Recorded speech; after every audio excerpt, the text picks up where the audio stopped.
Hey guys, today we're going to talk about another horror movie because it's almost Halloween. Clerks III. It's really one of the most scary films of our time. I did watch Clerks III yesterday, finally. I was really looking forward to seeing it. I remember seeing the trailer and I was like, okay, this could be alright. This could be alright. I love Kevin Smith. I love his movies. I love his podcasts. Granted, I was really into his podcast a few years ago and I kind of strayed away from that eventually. But I respect the man. My favorite movies of his are Clerks, the first one, and Dogma. But I do enjoy stuff like Mallrats as well. And yeah, so the second Clerks movie wasn't really my thing. I feel like we strayed way too far from the style of the first film to kind of tell a story that just had some good things in it, some funny moments, but also kind of just a lot of cheese. That movie had a lot of cheese. That second Clerks movie, it was a little bit soppy. It was something like that just didn't feel Clerks to me. Clerks, to a certain extent, I think should feel kind of cold. Okay, these are some miserable people. Some kind of, that's the vibe that I got from the first movie. That's why I like the first movie. It's because it's this kind of like very mundane, very unremarkable environment. It's literally just a convenience store with just the outside and the rooftop, and that's it. And these people that's their lives. They live around that area, and that's all they do. Jay and Silent Bob just hang out outside in the parking lot, just freaking dancing and smoking joints and selling drugs. It's not really the most upbeat environment, but these guys thrive nonetheless. They are some fun people. They still manage to enjoy themselves. They have their own troubles, of course, but they are endearing and they are one of a kind. Okay, we love these guys. And that's why I like the first film so much. It's got this kind of miserable backdrop.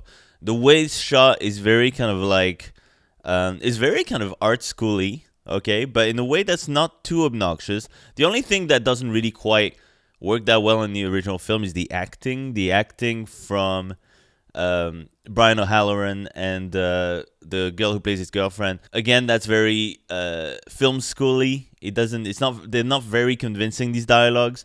But you know what? For that movie, it works. You get the idea. It's an amateur film that somehow has all this charm and became a whole thing. So it kind of works for that. But I think in Clerks 2, we strayed way too far from the overall kind of like point of the film a little bit. Like the Clerks 2 looked way too slick. Yeah, I mean, they relocated to a different setting, which was okay. I didn't mind, actually. The best parts have to do with movies as a setting, actually.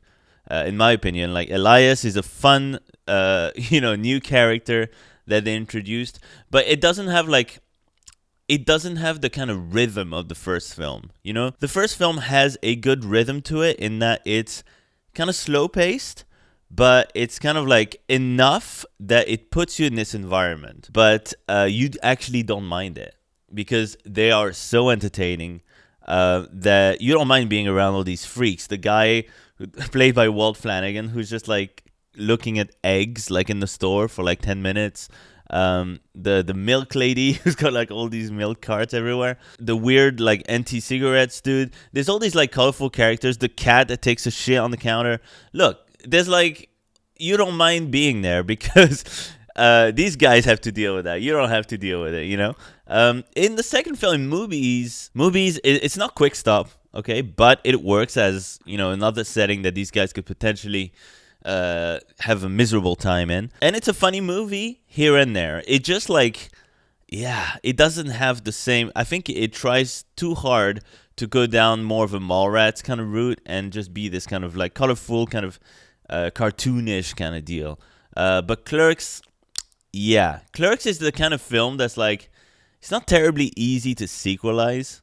And the way that Kevin Smith took this franchise, he really like went personal with it, where he's just like, you know what, the first film is the film that made me who I am, okay? And it was kind of a personal film for me because I worked in this convenience store, etc. And in the subsequent films, he is addressing, kind of getting older himself. Like in the new one, Clerks 3, He's addressing the heart attack that he suffered and how that changed him as well. And that's fine. I think it's good actually to like have kind of an outlet to kind of like have these personal discussions and stuff. But I feel like Clerks is not the right is not the right movie franchise to go with that. I feel like actually Mallrats might have actually been the best route to take, just because Jason Lee in Mallrats is this very talky dude who's kind of thinking out loud a lot. So that lends itself a lot to, I think, what Kevin Smith is kind of going for in these second and third Clerks movies. I feel like that would have been the franchise to keep moving forward with this kind of like personal outlet kind of deal. But yeah, Clerks I think should have remained. I'm not saying it should have all taken place in the frigging convenience store. Okay, that would have been boring. In the second film, they still should have done movies. I don't actually mind the color aspect of the second movie. I think it's fine. It's just the way the film is shot is way too slick. It should not be this slick, because at this point you're just kind of like, you know what, these guys have no troubles. I can't really feel for these guys that much. It seems like they're having an awesome time. Whereas in Clerks, you really get that this is not, that they're kind of coping, right? It's all a big cope. You get that from that first movie, just because the way that the film is shot, and the actually Kevin Smith explains it quite well in the new film when he actually does talk. It's got this kind of harshness to it, the black and white, the shadows, the kind of gray feel that we get like inside the store. This kind of like intense relationship. Kind of bickering that we get, and like people dragging up the past. It sounds horrible. You don't actually want to be there. But the fact that these guys still kind of keep going with their lives and, just like entertain themselves is endearing, and it makes it a fun journey despite everything else. But like 2 and 3, yeah, I mean, these guys, well, especially 2, it seemed like there was really nothing to worry about. They're having a great time. The third film takes place back in a convenience store. It's still in color, okay? And we get to see the store in color for the first time, which is, it's fine. I mean, I didn't really need to see that, but it's all right. Randall and Dante are still working there, of course, and still talking about Star Wars. And the opening of the film is quite nice. This kind of little montage.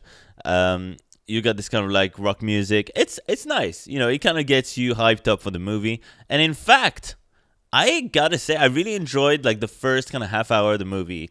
Like the first half hour of the movie, I think had really captured that right tone that I wanted from Clerks 2. Okay, that we didn't get. It really felt like Clerks, like you had these kind of like mundane discussions. There's the Elias character comes back from Clerks 2.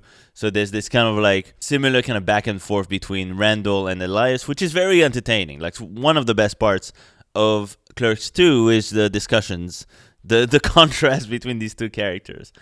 This kind of Elias is this like really like naive, nerdy, awkward dude, and then Randall is just kind of like Randall is basically Brian Johnson, this kind of like very direct and force of nature. And Dante is still there, still Dante, still miserable. And Rosario Dawson's character from the last movie died, which I haven't seen Clerks 2 in a long time. Does she die at the end of that movie? I feel like I don't even remember that happening. Honestly, I didn't like her character. I didn't like Rosario Dawson's character in Clerks 2. I was kind of annoyed because I knew she would be back in this movie in some form. I didn't realize they killed off the character. I guess I completely blanked that out, unless it's something they introduced in this movie, in which case is really odd because they had Rosario Dawson right there. So I don't know. I don't know about that one. I'm going to have to double check on that. But either way, they're kind of giving Dante this kind of like, a lot of baggage, right? He lost the love of his life, I guess, and he's finding it hard to, understandably, keep going after what happened. Although he seems pretty upbeat at the beginning of the movie, but again, I think that's why this movie taps into what Clerks is all about a bit better than the second film, because this is all a big cope again. Everyone, for everybody. Even like Jay and Silent Bob just getting high all the time, that is a big cope, like they're trying to get away from this crazy life of theirs. Although Jay and Silent Bob eventually had their own crazy adventures, which are fun. Like, they shouldn't be coping. They had some fun adventures. Come on. Now the movie takes a turn when Randall has a heart attack. Okay, he's kind of like arguing with Elias, who is like a born again Christian who keeps talking about Jesus. They're having this argument, and he collapses in the convenience store. They take him to the hospital, and they save his life, just like what happened with Kevin Smith. And you got some dick jokes in there, which are actually pretty funny. The woman who plays the doctor is really good as well. I forget the name of the actress, but she's good. And so that's when he gets the idea from Dante to make a movie about his life and about the convenience store. And that's what the movie ends up being. It ends up being the everyone making. It's very meta. Like, it's super meta, this movie. Like, they're making the movie Clerks, essentially. Okay, in the convenience store, and then you see kind of like it's kind of like a making of what actually happened, sort of, with obviously some embellishments, etc. But there's also certain things that definitely actually happened, which I remember from the Clerks director's commentary. You know, like, for example, like Jason Mewes, when he was filming this dancing scene, he didn't want anybody to see him do that because he was like really shy. He's not an actor. So he got everybody, including the cameraman, the director, everybody to leave so that he could do the dance like, like to nobody, which is quite a funny story. I'm glad they put that in the movie because that was always a funny story. Even like the original ending of Clerks, they addressed that, where Dante is shot by a thief at the end of the movie, but they don't go with that ending, of course. There's little things like that actually happened, which is good to see. It's good to see. If you haven't seen the director's commentary, it must be pretty fresh and new for you. So it's good. It's good. I think fans of Kevin Smith who know all the lore will enjoy that stuff. I enjoyed it. And some people, new people, will also enjoy that. Notice I'm sticking with the positives at this point. They bring back certain, little cameos. Walt Flanagan as the egg guy, that kind of deal. Pretty much like a lot of people come back. Even Dante's girlfriend comes back. Like there's a cameo from Scott Mosier. It's like, it's beautiful, man. It's not that great as a cameo, honestly. I feel they could have done a bit more with that. And the cameos are actually where the big issues start to come in, okay? Like, the audition scene is horrible in this movie. And that's, like, at the start of the whole kind of, like, make a movie plot. And that's not good. Oh, my God. That's, like, 5 minutes of just random cameos just thrown at you. And I'm sorry, but Kevin Smith, I love you, dude. You gotta stop. You gotta stop with the cameos, okay? People don't like the cameos that much. They just don't. In fact, I don't think anybody likes it. I'm going to go out on a limb and say, even the people who say they like the cameos, I don't think they actually do. They're just being nice. It's not... You can't just throw like a bunch of celebrities in a row in one scene when you've established kind of a tone. You've established that you're watching a Clerks movie. Okay, you've established a tone. You've established a kind of a vibe, a rhythm, a kind of like, you want to stick to the mundane stuff. You don't want to see celebrities show up out of nowhere. You don't need a freaking monologue. You don't need like freaking Ben Affleck doing a monologue with a freaking dumb voice, like a dumb character voice.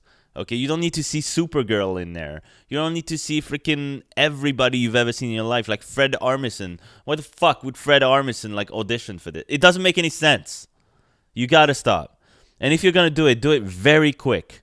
Like the egg guy, perfect cameo. Loved it. He's in the first movie. He cameos here. It's great. I love it. You got the comic book man right at the beginning, playing hockey on top. Like, you don't linger on it. They're just there. It's fine. I like it. Even freaking, like, if you're going to have Brian Quinn from Impractical Jokers in there for the audition, just for a second, it's funny. It's good. I didn't mind that. But you don't need to have every single freaking Impractical Joker in there. You don't need to have, like, the freaking cast of Supergirl. You don't need to have everybody there. It's really annoying. It's not funny, for one. It's not funny. it comes off as very vain and just like, oh my god, it comes off as so bad. Like it comes off as like, look at all the famous people I know. It it really comes off as cringe. Wow, super cringe. Okay, you gotta stop. Now, if you want to do that kind of stuff, you can do it. Just do it in the Jay and Silent Bob movies. Okay, you did that in Reboot. It wasn't very good either, but at least it's the Jay and Silent Bob Strike Back vibe of having that happen. It made sense. Okay, with that series of films. Even in Mallrats, I wouldn't do that. In Mallrats, you had one important cameo, Stanley, at the end. It was beautiful. It worked perfectly with the theme of the movie, the kind of obsession with comic books that the characters have. Beautiful, beautifully done. But if you ended up having like every single like MCU like actor show up, in that movie, it would have been like horrible. It would have been annoying, and it was annoying in Reboot, but again, it's Jay and Silent Bob Strike Back sequel. Fine, okay, it works, I guess, at least with the overall idea of it. Because the first Strike Back was like that. Strike Back, you had Jason Biggs, you had freaking what's her name? Princess Leia was in there, Carrie Fisher, Mark Hamill, of course, Chris Rock was in there for a second. That's the whole point. It had kind of like a Pee-wee's Big Adventure kind of vibe. It worked. But in Clerks, no. And that's one of my big problems with Kevin Smith these days. He's just kind of directing all of his movies in the same exact way. And I feel like there's more to his directing than that. And I think we saw that when what I see as the era of his filmmaking that had the most potential is the Red State era. When he directed Red State and Tusk, I think there was a real opportunity there to turn the kind of Smodcast, crew into kind of like almost a horror movie studio where you could have horror comedies on one side, stuff like Yoga Hoser is fine. I mean, it's not a great movie, but like it was fun. It had some fun parts to it. That could have been the horror kind of comedy side of it, and you could have had kind of like actual kind of scary horror as well. More like in the line of Red State, this is the direction his, career should have gone, because I think that felt fresh and new. He was actually doing a really good job with it. People will shit on Tusk, but I thought Tusk was great. Like, I had a really good time with Tusk. It was horrifying. It was funny. It was weird. It was not like anything I'd seen. So, I don't know. I think he should have stuck with it because every other franchise, like whether it's freaking Clerks, whether it's Jay and Silent Bob, it all feels like the same thing. It's View Askew. I get it. He's always kind of tried to build this like shared universe, right? Even like Chasing Amy, like the characters from that show up in like Jay and Silent Bob and other movies and stuff. That's fine. I don't mind the shared universe thing. I just think at least you gotta have one of these kind of series of movies that are not like exactly the same. You gotta like Jay and Silent Bob, that series of movies should be way goofier than anything that happens in Mallrats or anything that happens in Clerks, right? Clerks should be the more kind of grounded, like miserable slackers kind of deal. Mallrats as well to a certain extent, but Mallrats needs to have kind of a comic book edge to it as well. So closer to Jay and Silent Bob. That's why these two can kind of merge together a little bit better. Chasing Amy as well, there's kind of a comic book thing going on there. But yeah, I mean, throwing all these cameos in there really took me out of the movie right away. Like, I was fine with the movie up to that point. That just dragged me out of the movie so much. And after that, the film doesn't really recover from that because it keeps doing it. You get cameos from every Tom, Dick, and Harry that freaking Kevin Smith has ever met. You get everybody shows up. You get freaking his daughter shows up right at the end. His wife, freaking his neighbor, his uncle, his mom. He's the chicken that his mom owns. Everybody shows up like by the end. It's kind of tiresome. It's tiresome. And the kind of like making of Clerks thing, it's cute. It's cute. I didn't mind it. Like I said, there's some moments in it I like. I feel like it doesn't really go anywhere. There's a big twist in the movie. Big twist in the movie. I'm gonna reveal it now. So if you don't want to know what the twist is, you gotta go see the movie. Come back to this later, okay? Because I don't want to be the one who ruins the Clerks movie for you. Look, they kill off Dante in this movie. Finally, they actually do it. They actually kill off Dante. He has a heart attack himself after a long, angry speech that Brian O'Halloran does his best with. Like, he really goes all out. So the character has a heart attack, and, somehow, like, I didn't really get how that happened, but it doesn't make any sense. Randall, like, somehow finishes editing the movie overnight and then goes to the hospital, shows him the movie, and it's literally just Clerks. It's like they didn't even bother like editing, like re-editing kind of like a new version of Clerks. They just kind of like showed clips from the old where they're all younger. So you're just like, what? But I guess you could see it like it's Dante's perception of what's happening, I guess. I don't know. And then suddenly he's in this theater watching the movie, loving it. And he understands that his friend, like really cares for him. He's not this selfish asshole that he thought he was. And he's sitting there, and Rosario Dawson shows up, and you understand right away that he's dying or he's dead already. And okay, like I think what they were going for was good. Like I think it was sweet, like the kind of relationship kind of mending right at the end for Dante and Randall. It just didn't hit as hard as it should have. This movie is soppy as hell.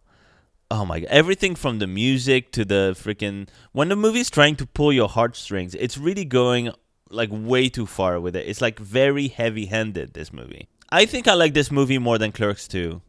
Do I? They're kind of on the par, but in a different way. I think there's elements of this movie that are just as annoying as elements of Clerks II, where they're like dancing is like to the Jackson 5 or something, just like, and they're going like, kart racing. I don't know what the hell that was about. There's some parts in the second movie where I was just like baffled. I'm like, I don't know what to feel about this. Like, this is dumb. And I feel the same way about some stuff here. I feel like the bad stuff kind of hits a little bit harder here. Like the audition scene is really, really bad. I would just cut that entirely. Have maybe one or two cameos. That's it. Get rid of the rest of the crap. Jesus Christ. Have that. That is why DVDs are so much better, because this is the deleted scenes, outtakes kind of stuff that you want in there. Okay, you don't want... This is fun stuff for the extras that you don't want in the actual movie. You just don't. Like, there's no creative... reason for it to be there. So with all this fluff in there, look how many celebrities I know. Look at all these cameos. Look at me making my own movie a long time ago and how great that was. After all this kind of like really kind of self-involved stuff, you end up with this like, the movie wants you to be like, oh, but you should feel sad now, really sad. Here's the sad music. Here's the sad freaking crying Randall and stuff. And it's like, okay, but it just doesn't work. It doesn't hit the way that it should. And by the end, you kind of feel like it's kind of a misstep a little bit. It's not a bad movie. Clerks 3, like I said, at least in the first third, it's got the right tone, it's got the right vibe. It feels like a Clerks movie, it just kind of shits the bed a little bit here and there in a way that like really takes you out of the movie. The movie just like, it does stuff that takes you out of the movie and then expects you to really be like deeply involved in the freaking emotions in the movie all of a sudden, and you're not ready for it, and it just comes off as really like I said, heavy-handed and not particularly genuine. Which is a shame, because I love these characters. I grew up with these characters. And can I just say, Jeff Anderson is dumb. Like, why didn't he do more acting? Like, this dude is freaking awesome. Okay, Jeff Anderson is carrying these movies on his freaking shoulders. Okay, let's not mince words here. He's the best thing about these movies.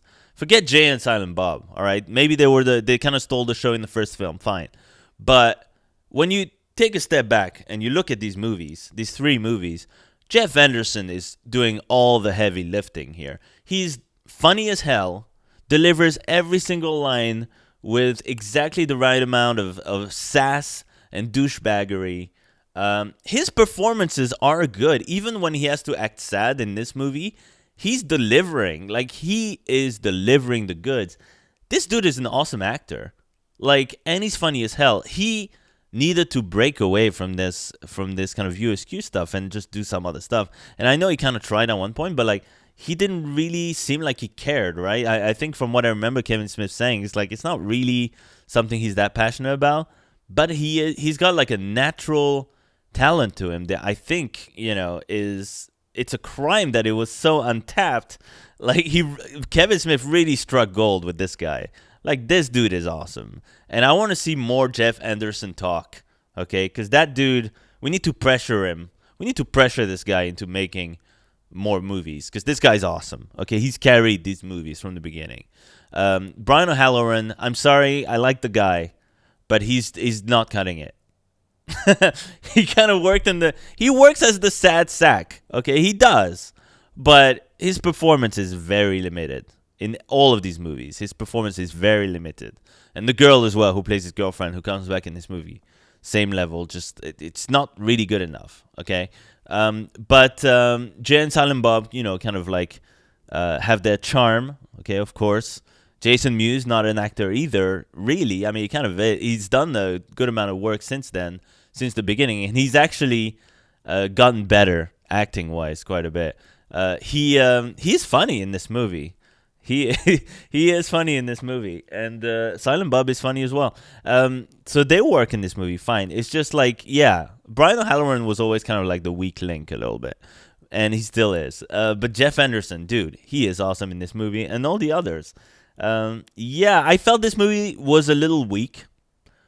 I liked some of it. There's some of it where I was like, hell yeah, this is funny.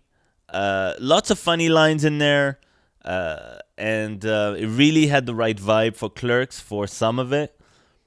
I was okay with the kind of like meta, the making of Clerks kind of plot. I didn't mind that too much. The way it ended, though, like, is just kind of like, I didn't think it was earned. I actually don't think we should have ended with the death of Dante. If you were going to do that, I would have actually done it a different way. I just wouldn't have done the heart attack thing again, like a second time in one movie. It's kind of like random. Like, it doesn't really make any sense. Can we just agree that it doesn't make any sense that these two characters would just have heart attacks? Like, they're not that old, okay? They don't have the best diets or anything. But they do some exercise. They play hockey. These guys are not like 80 years old, okay? There's no reason why they should be dropping like flies, like within a week of each other, or like within a month of each other. It doesn't make any sense. It's bad. It's bad writing. I'm sorry. Like, what they should have done is not make the joke about how they were going to kill Dante in the movie early on with, like, the guy robbing the store and shooting him. They should have just fucking done that at the end of this movie. They should have had him get shot for real. Dude, that would have had so much more fucking power. And then they could have had this kind of, like, really sad scene where, like, Dante is waiting for the ambulance to show up, and then you could have, like, Randall reach out for, like, his computer, right? Like, he runs away, and you're wondering, like, where's Randall going? What's he doing? Like, why isn't he staying with his friend, who's, like, bleeding to death, and there's no one else in the store at that point? And then you realize he's gone to get his computer, and he's, like, playing the movie for him as he's waiting for the ambulance, and it would have been so heartbreaking, so sweet, just so good. But, like, redoing the heart attack thing, just no, that didn't do it for me. It's a shame. It's a shame because I feel like this movie, like, especially early on in the movie, like the first half hour of the movie, really sold it for me. Like, it had so much potential. I was like, oh shit, we're back on that Clerks grind. It feels like Clerks. I'm having fun here. Unfortunately, he ruined it. He freaking ruined it. And that's why I'm, like, wondering if, like, please tell me this is the end of the VSQ stuff. Can we wrap this up? Can we? I don't want to see Dogma 2 like a year from now and they ruin Dogma as well, or Mallrats. Leave it. Just for I don't. Your audience will follow you wherever you go. Okay, as long as you still make some comedies here and there. The whole idea of Moose Jaws, you know what, was a good idea. We should have done that. Where Jay and Silent Bob die in Moose Jaws, freaking awesome. That would have been freaking awesome. Okay, they're fighting a giant moose that's like a shark or something, like a giant killer moose monster, and Johnny Depp's in it, also getting eaten by freaking moose jaws. Dude, that would be the best freaking end to View Askew, and the best transition to View Askew to the horror stuff ever. Like, he should just do that. Kevin Smith, if you're watching this, you got to do Moose Jaws. You just got to do it. Kill off the View Askew characters. Kill Ben Affleck off. For God's, I'm tired of seeing him now. Okay, he wasn't in those movies for a while, and now he's back and he's annoying me. So just also kill him somehow in that movie. Yeah, spring cleaning, Moose Jaws. Get rid of View Askew. Goodbye. And then we can move on to other stuff. And I think Kevin Smith will actually have a lot more fun doing some fresh new ideas. And Red State, you know, could have done with the actual ending that they didn't go with. But you know what? Like, the way that they went about it was good. Like, Red State was an intense movie overall. We need more of that. Because the View Askew stuff, as far as I'm concerned, it's done. It's done. I don't think there's anywhere that Kevin Smith can go now with it that would feel kind of like valid. Because he's just going to keep throwing cameos in there. He's just going to keep making the same movie over and over again. And they're just going to get worse and worse. So, yeah, guys, Clerks 3, I would say check it out if you've watched the first two, if you like, especially the second film. Yeah, if you dig the View Askew stuff, you're going to watch it anyway. Check it out. There's some good parts in there. You know, there's some funny parts in it. I was personally disappointed. It's not the worst movie ever. It's about on the par with the second film, if not slightly better and slightly worse in some places. It evens out. But yeah, it's nowhere near as good as the first movie. Not even close. So yeah, take care, everybody. See you then.